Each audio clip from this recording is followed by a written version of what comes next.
Bismillahirrahmanirrahim. Assalamualaikum warahmatullahi wabarakatuh. Bismillah, alhamdulillah, wassalatu wassalamu ala habibillah Sayyidina Muhammad ibn Abdillah wa ala alihi wa sahbihi wa mawalah. Allahumma rabbi syrah lana sudurana wa yassir lana umurana wahlul uqdatan min alsinatina yafqahu aqwalana. Allahumma fakkihna fid din wa 'allimna at-ta'wil. Allahumma alhimna marashida umurina wa a'idhna min shururi anfusina birahmatika ya rabbal alamin. Walhamdulillahi rabbil alamin. Alhamdulillah, thumma alhamdulillah, kita bertemu pada siri yang ke-120 daripada program Hamba Ilahi, di mana kita akan berkongsi, menghayati, meneliti dan bersama-sama melihat daripada riwayat-riwayat yang dibawakan oleh Imam Nawawi dalam kitab beliau Al-Adhkar. Moga-moga pertemuan ini menjadikan ada sedikit sebanyak manfaat, kebaikan untuk saya dan setiap daripada kita. Ahlan-ahlan sahabat yang baru join, Ayahman, Faridah Hamdan, Arif Taib, Safiyah Sapian, Nurizan, Ummi Zaihadi, Muhammad Nur Hazmi, Safiyah Sapian, Khadijah, Mujahid, Ahmad Firdaus, Galid Sprit, Karimah binti Abu Bakar, Nurisa Wan Hasan, Samsarina Saifuddin, kemudian Zainun Hadi, Norazia Mukhtar, Rohidah Abdul Rahman, Aminah Hitam, Hasiyah Nun, Aisyah Uthman, Rahila Junid, Asiyah Mansur, Elvira, Ummi Zaihadi, Rodita Hardi, Faridah, Zaharah, Neni Ros, Firdahani dan juga sahabat-sahabat yang lain. Ahlan-ahlan kepada semua. Moga-moga sahabat semua berada di dalam perlindungan, pemeliharaan dan jagaan Allah sentiasa. Moga-moga Allah SWT permudahkan segala urusan sahabat-sahabat semua. Sebelum kita bermula, apa kata sama-sama kita perbetulkan dahulu niat. Moga-moga pertemuan kita adalah kerana Allah Subhanahu wa ta'ala.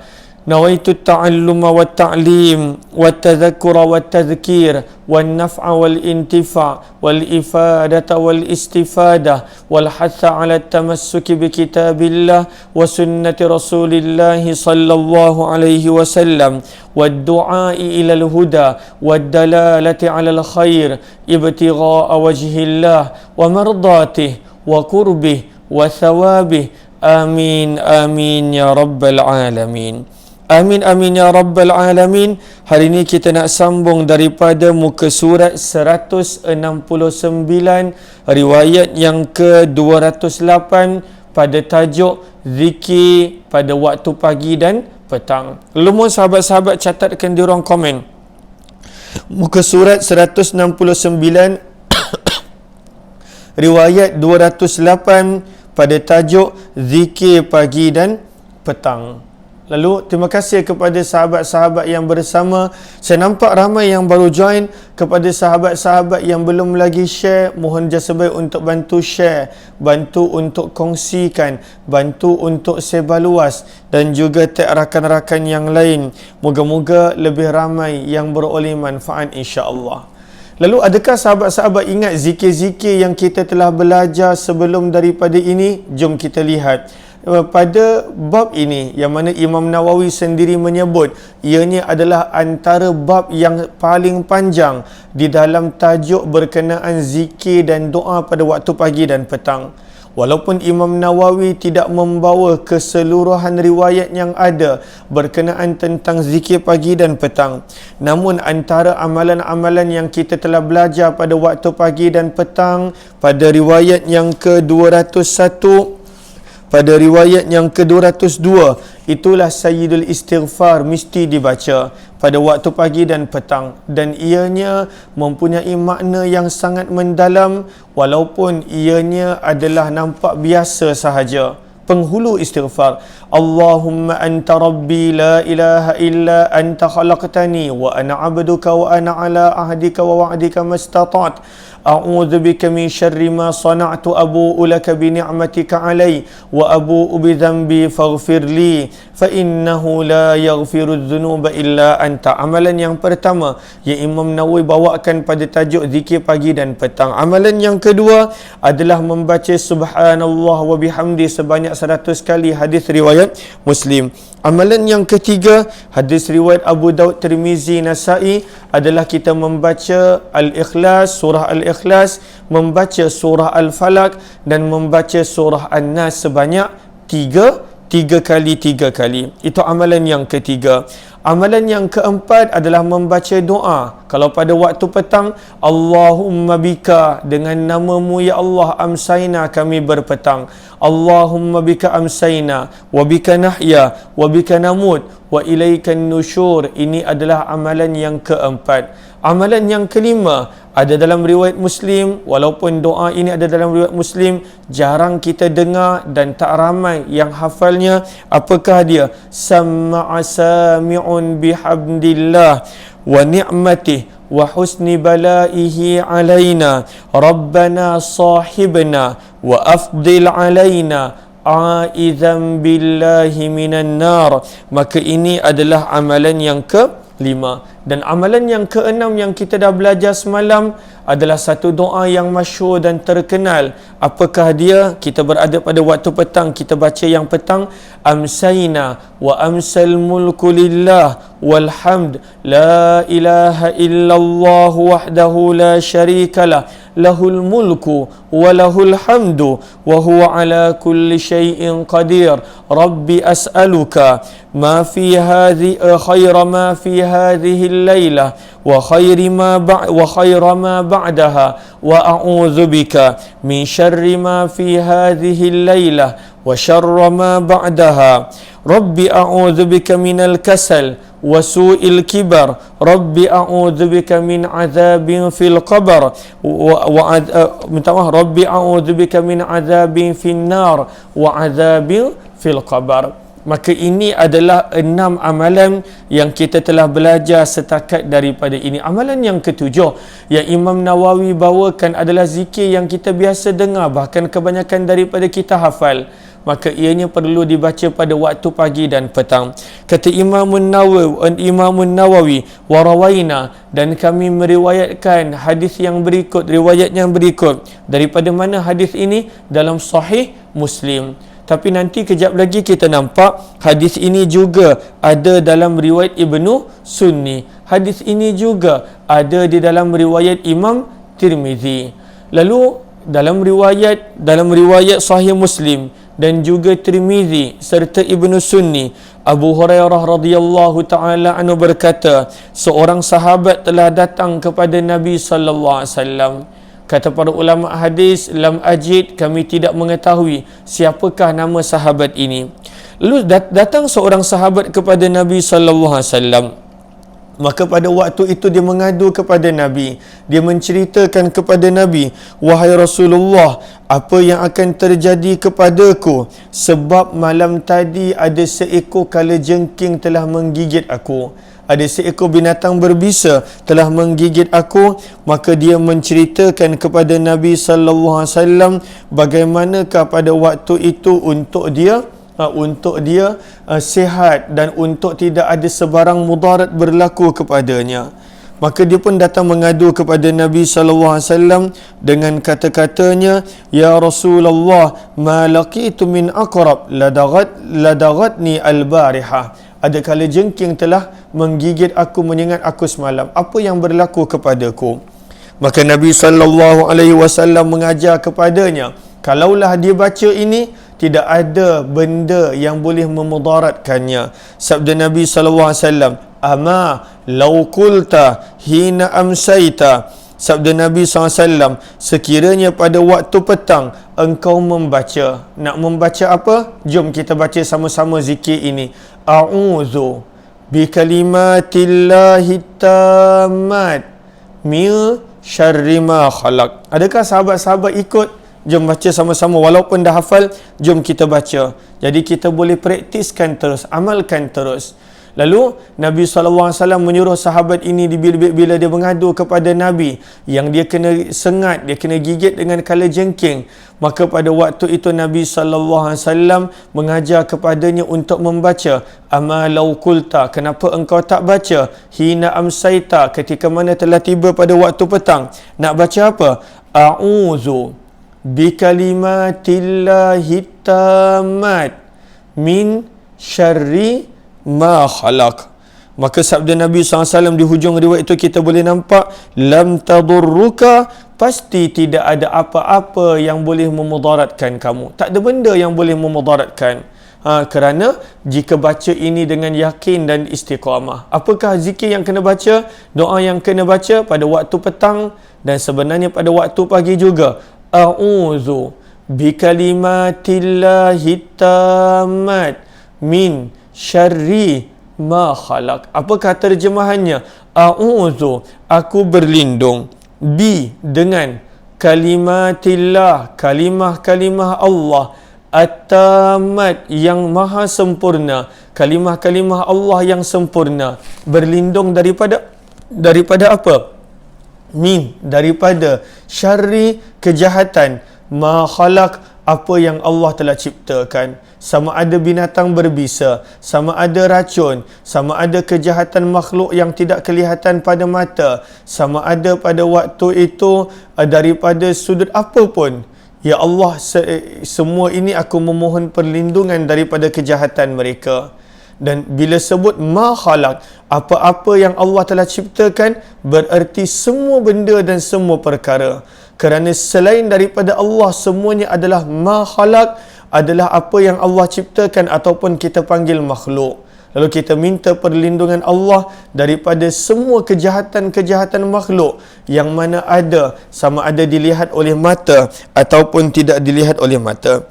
Dalam riwayat ini tak disebutkan berapa kali, tetapi sebab itu Imam Nawawi membawakan riwayat berikut yang menunjukkan kepada kita berapa kali nak baca. Kata Imam Nawawi, disebutkan oleh Imam Muslim secara bersambung, maksudnya sampai kepada Nabi SAW dengan hadis riwayat Khawlah binti Hakim.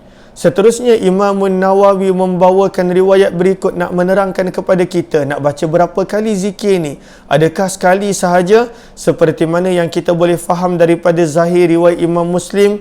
Maka kata Imam Nawawi, kami meriwayatkan zikir yang sama dalam kitab Ibnu Sunni. Kata Imam Hafiz Ibnu Hajar, riwayat kedua ini pun ada dalam riwayat Imam At-Tabrani dan juga ada dalam riwayat Ad-Darimi. Maka daripada At-Tabrani dan juga daripada Ad-Darimi, kata Imam Nawawi, kami meriwayatkan dengan lafaz yang berikut. Apakah lafaznya? Lebih kurang sama, cumanya ada penambahan pada perkataan 3 kali. Maka sabda Nabi SAW, a'udzu bikalimatillah at-tammat min syarri ma khalaq. Nak baca berapa kali? Kalau kita lihat pada perenggan yang terakhir, thalatha. Lalu dalam riwayat kedua ini, dalam riwayat Ibnu Sunni dan juga At-Tabrani, adanya perkataan penerangan yang zikir ini dibaca 3 kali. 3 kali pada waktu pagi dan 3 kali pada waktu petang. Apakah kelebihan dia? Sabda Nabi SAW, lam yadurrah, tidak ada yang boleh mendatangkan mudarat kepadanya. Lalu kita kena istiqamah amalkan. Kita kena istiqamah amalkan supaya pada waktu itu kita boleh ambil berat tentang doa-doa, amalan-amalan yang telah diajar oleh baginda Nabi sallallahu alaihi wasallam. Lalu bila kita gabungkan kedua-dua riwayat ini,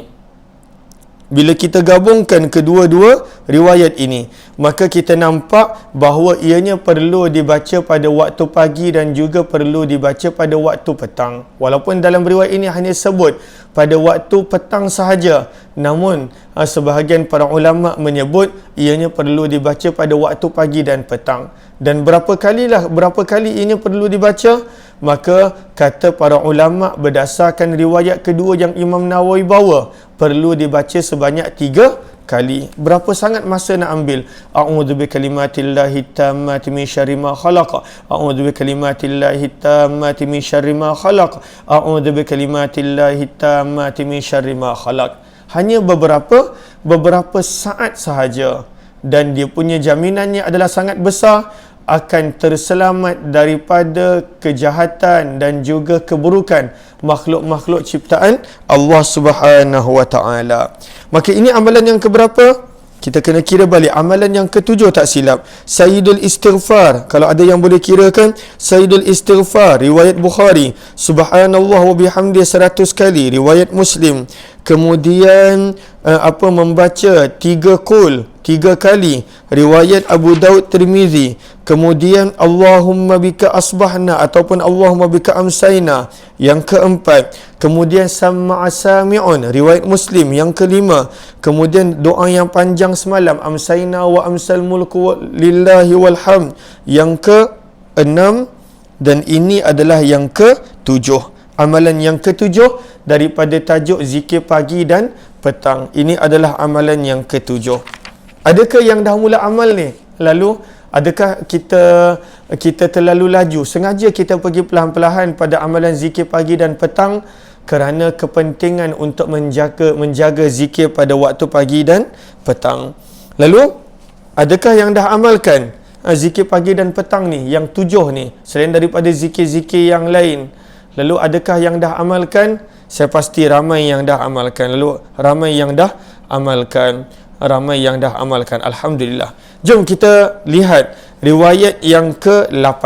Lalu itu cara Imam Nawawi gabungkan. Riwayat pertama tak disebut berapa kali, maka dibawakan riwayat yang kedua, dan kat situ kita nampak disebut kena baca sebanyak 3 kali.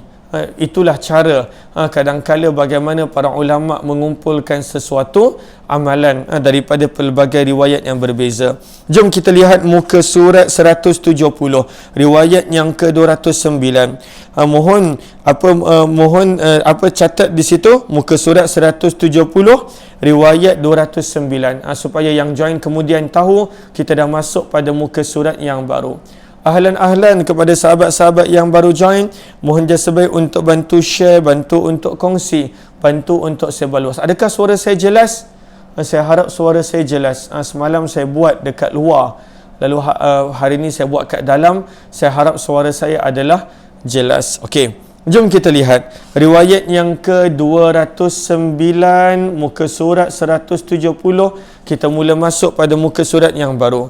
Kata Imam Nawawi rahimahullahu ta'ala, wa rawaina. Terima kasih ramai yang kata jelas, alhamdulillah. Lalu kata Imam daripada lumut jelas. Okey, terima kasih kepada sahabat-sahabat semua. Kata Imam Nawawi, wa rawaina, dan kami riwayatkan bisanadin sahih, dengan sanad yang sahih, di mana dalam Sunan Abu Daud dan juga dalam Sunan Tirmizi. Lalu Imam Nawawi nukilkan dua kitab hadis, itu Abu Daud dan Tirmizi. Kata Imam Hafiz Ibnu Hajar, wa kadza, begitu juga riwayat ini ada diriwayatkan oleh Imam Nasa'i dalam Al-Kubra. Lalu dah ada kitab yang ketiga, boleh tak boleh tambah, Nasa'i dalam Al-Kubra, Al-Hakim dalam Mustadrak, dan juga Ibnu Hibban dalam Sahihnya. Lalu ada dalam 5 riwayat hadis. Dalam Imam Nawawi menyebutkan Abu Daud Tirmizi, tapi kata Imam Hafiz Ibnu Hajar ada dalam Nasa'i, dalam Al-Mustadrak Al-Hakim, dan juga Sahih Ibnu Hibban. Apakah riwayatnya? Riwayat ini dinukilkan oleh Abu Hurairah radhiyallahu taala anhu, bahawa Abu Bakar As-Siddiq radhiyallahu taala anhu berkata, ya Rasulullah, dia bertemu dengan Nabi sallallahu alaihi wasallam, maka Abu Bakar radhiyallahu taala anhu berkata kepada baginda Nabi sallallahu alaihi wasallam. Apakah yang Abu Bakar beritahu kepada Nabi sallallahu alaihi wasallam? Jom kita lihat. Maka Abu Bakar berkata, murni bi kalimatin aquluhunna idza asbahtu wa idza amsaitu. Kata Abu Bakar As-Siddiq radhiyallahu ta'ala anhu, wahai Rasulullah, perintahkanlah aku, suruhlah aku, ajarlah kepadaku dengan beberapa kalimah beberapa perkataan yang boleh aku ucapkan pada waktu pagi dan petang. Lalu dia minta amalan daripada Nabi sallallahu alaihi wasallam. Lalu daripada sini kita belajar meminta amalan sebenarnya pada waktu itu adalah kebiasaan para sahabat. Para sahabat minta amalan daripada baginda Nabi sallallahu alaihi wasallam. Maka pada waktu itu Nabi sallallahu alaihi wasallam bersabda, apakah yang Nabi suruh dia baca? Qul, Nabi bersabda, ucaplah, katakanlah. Apakah dia punya doa dan zikir? Jom sama-sama sahabat ikut. Allahumma fatiras samawati wal ard, alimal ghaibi wasyahadah, rabba kulli syai' wa malikah, Ashhadu an la ilaha illa anta, a'udzu bika min syarri nafsi wa syarri syaitan wa syirkih. Lalu syirkih ni gariskan dulu. Dia ada dua cara bacaan. Nanti Imam Nawawi akan terangkan juga. Lalu wa syirkih ini gariskan. Dia ada dua cara bacaan. Boleh dibaca macam sekarang ini wa syirkih. Dan juga boleh dibaca wasyarakih. Boleh dibaca wasyarakih. Jom lihat perenggan kedua terakhir. Mohon sahabat-sahabat, kita akan sambung balik doa tu. Jom sahabat-sahabat lihat perenggan dua terakhir. Perenggan yang atas riwayat 211. Adakah sahabat-sahabat jumpa perenggan yang berada di atas riwayat 211? Ahlan kepada sahabat-sahabat yang baru join. Kalaulah ada sahabat-sahabat yang mana ada kitab, maka kita berada pada muka surat 170. Dan kalaulah ada di antara sahabat yang mana tidak memiliki kitab, maka boleh tekan pada link yang akan dikongsikan untuk mendapatkan kitab. Okey, jom kita lihat. Maka di sini kata Imam Nawawi, adakah dah jumpa perenggan? Perenggan yang berada, ramai yang dah kata jumpa. Perenggan yang berada di atas riwayat 217. Okey. Lalu di sini Allahumma salli ala sayyidina Muhammad. Di sini kata Imam Nawawi, sabda Nabi sallallahu alaihi wasallam perkataan wasyirkih. Wasyirkih boleh dibaca dalam dua cara. Yang pertama ini yang kita baca tadi, shin baris bawah ra mati wasyirkih. Ini yang paling masyhur dan yang paling sahih. Yakni dengan baris bawah pada huruf shin dan sukun mati pada huruf ra. Yang maksudnya adalah apa? Aku memohon perlindungan daripada kejahatan syaitan dan daripada menyekutukan Allah. Syirik maksudnya menyekutukan Allah. Lalu kalau kita baca wasyirkih, kita memohon perlindungan daripada menyekutukan Allah. Itu cara baca yang pertama. Kata Imam Nawawi, yang kedua dibaca wasyarakih. Shin baris atas, ra pun baris atas. Sebab itu kata Imam Nawawi, dengan baris atas pada huruf shin dan ra. Apakah maksud daripada syarakih? Kata Imam Nawawi rahimahullahu ta'ala, maksud daripada syarakih adalah jerat dan hasutan syaitan, yang mana mufrad dia, perkataan asalnya, tunggalnya adalah syarakatun. Apa syarakah? Lalu dipanggil syarakih, yang memberi makna pada waktu itu adalah ianya memberi makna daripada jerat syaitan. Aku berlindung daripada jerat syaitan dan juga daripada hasutan syaitan. Maka ini adalah dua cara baca. Wasyirkih boleh, wasyarakih pun boleh. Jom kita baca lagi sekali doa tu. Adakah jelas perenggan yang kedua terakhir ini? Saya harap ianya adalah jelas kerana Imam Nawawi dah jelaskan di situ. Maka apakah zikir yang ke-8 hari ini pada riwayat 209, yang mana Abu Bakar minta amalan daripada Nabi yang dia boleh amal, yang dia boleh bawa dalam kehidupan. Lalu Nabi kata baca doa ini. Apakah doa dia? Allahumma fatiras samawati wal ard. Sama-sama sahabat ikut. Allahumma fatiras samawati wal ard, alimal ghaibi wasyahadah, rabba kulli syai' wa malikah, la ilaha illa anta. Minta maaf. Asyhadu an la ilaha illa anta. A'udzubika min syarri nafsi wa syarri syaitan wa syirkih ataupun wa syarakih. Apakah terjemahan dia? Terjemahannya Allahumma ya Allah Fatir. Apakah terjemah Fatir? Pencipta. Tapi dalam bahasa Arab ada beza di antara Fatir dan Khaliq. Khaliq terjemahnya pencipta. Tetapi pada Fatir ada emphasize, ada penekanan. Itulah pencipta yang menciptakan sesuatu tanpa meniru, mengikut contoh yang terdahulu. Apa pencipta? Ala ghairi mithal sabiq. Allah tak tiru sesuatu untuk Allah cipta sesuatu. Allah cipta manusia tanpa meniru apa-apa.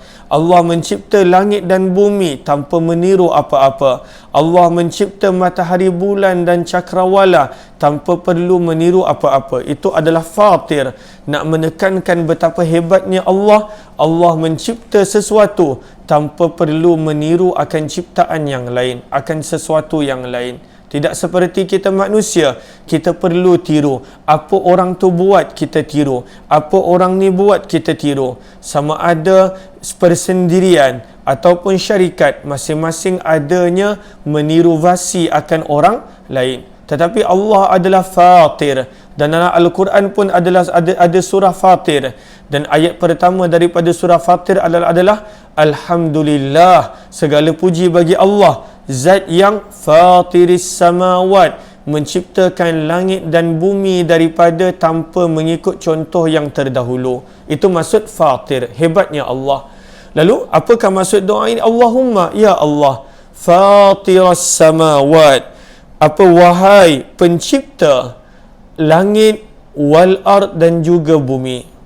Alim, wahai yang maha mengetahui. Al-ghaib, perkara yang ghaib. Wasyahadah, dan perkara yang nyata. Semuanya Allah tahu. Yang kita nampak dengan mata ataupun yang kita tak nampak dengan mata. Semuanya Allah Subhanahu wa ta'ala tahu. Bahkan apa yang ada dalam hati kita pun Allah Subhanahu wa ta'ala tahu. Rabba, dikaulah Rabb, dikaulah pemelihara. Kulli, tiap-tiap. Syai'in, sesuatu. Wa malikah, dan dikaulah pemiliknya, raja kepada tiap-tiap sesuatu. Ashhadu, aku bersaksi, an, bahawa la ilaha illa anta, tiada Tuhan yang layak disembah kecuali dikau. A'udzu, aku berlindung, min, daripada, syarri, kejahatan, nafsi, diriku sendiri. Lalu daripada sini kita nampak, kita minta perlindungan daripada kejahatan diri kita, nafsu kita, keinginan jahat kita. Maka pada waktu itu kita nak minta perlindungan. Kadang-kala manusia itu, walaupun tak ada suasana yang jahat mengajak dia untuk melakukan maksiat, tak ada pun pada waktu itu syaitan membisikkan padanya apa-apa. Tetapi kalaulah pada waktu itu dirinya, kehendak dia, nafsu dia dah memang rosak dan jahat, dia tetap akan buat maksiat. Firman Allah, innan nafsa la ammaratun bisu, sesungguhnya nafsu, keinginan itu amat banyak menyuruh melakukan kejahatan. Dan ini yang kita tak nak, nafsu kita. Kata Imamul Ghazali dalam kitab beliau Jalan untuk Menjadi Hamba Minhajul Abidin, nafsu itu ada banyak tingkatan. Kalaulah pada waktu itu tak dididik, tak dijaga, tak ditarbiah, sama ada dengan puasa, sama ada dengan amalan-amalan, maka pada waktu itu ianya boleh menjadi nafsu ammarah, nafsu yang banyak menyuruh melakukan maksiat. Ada tingkatan-tingkatan nafsu. Ada tingkatan-tingkatan nafsu yang perlu kita didik, yang perlu kita tarbiyah, yang perlu pada waktu itu kita bimbing nafsu kita. Kenapa? Kalaulah tidak, kita diajar untuk memohon perlindungan daripada kejahatan nafsu, kejahatan diri kita, kejahatan keinginan-keinginan jahat yang ada dalam diri kita. Lalu Nabi SAW mengajak untuk membaca doa ini. A'udzu, aku berlindung kepadamu ya Allah, min syarri nafsi, daripada kejahatan diriku, wa syarri, dan kejahatan, asyaitan, syaitan, wa syirki, dan menyekutukanmu. Lalu kalau dibaca wa syirki, menyekutukanmu. Kalau dibaca wa syaraki, maksudnya pada waktu itu daripada jerat dan juga hasutan. Lalu ini doa. Dan kalau kita perasan, Nabi mengajar untuk kita memohon perlindungan daripada kejahatan diri sebelum daripada Nabi memohon perlindungan daripada kejahatan syaitan. Sebab itu kata Imamul Ghazali dalam kitab beliau Minhajul Abidin, kenapa macam tu? Selalunya kita kata ini semua syaitan-syaitan. Kerana syaitan itu adalah yang mengajak melakukan kejahatan tapi dia berada di luar. Nafsu kita yang berada bersama dengan kita. Nafsu kita yang tidur, yang tak pernah tidur, yang berada bersama dengan kita. Nafsu kita yang berada di dalam kita. Lalu sebenarnya pada waktu itu yang patut kita risaukan adalah kejahatan daripada dalaman kita, daripada diri kita, daripada keinginan jahat yang ada dalam diri kita, daripada nafsu kita. Sebab itulah Nabi ajar pada ayat ini untuk memohon perlindungan daripada kejahatan diri terlebih dahulu sebelum daripada memohon perlindungan daripada kejahatan dan hasutan syaitan. Kata Imam Tirmizi, hadis ini adalah sahih. Riwayat 210 adalah sambungan untuk riwayat ini. Yang ini kita sambung esok insya-Allah. Terima kasih kepada sahabat-sahabat yang bersama. Lalu kita akan sambung esok amalan yang ke-8 riwayat ini. Mudah-mudahan bermanfaat. Kita jumpa esok. Yang kali pertama jemput join Telegram channel Kuliah Umar Aziz. Wabillahi taufiq wal hidayah. Assalamualaikum warahmatullahi wabarakatuh. Terima kasih semua. Jazakumullahu khairan.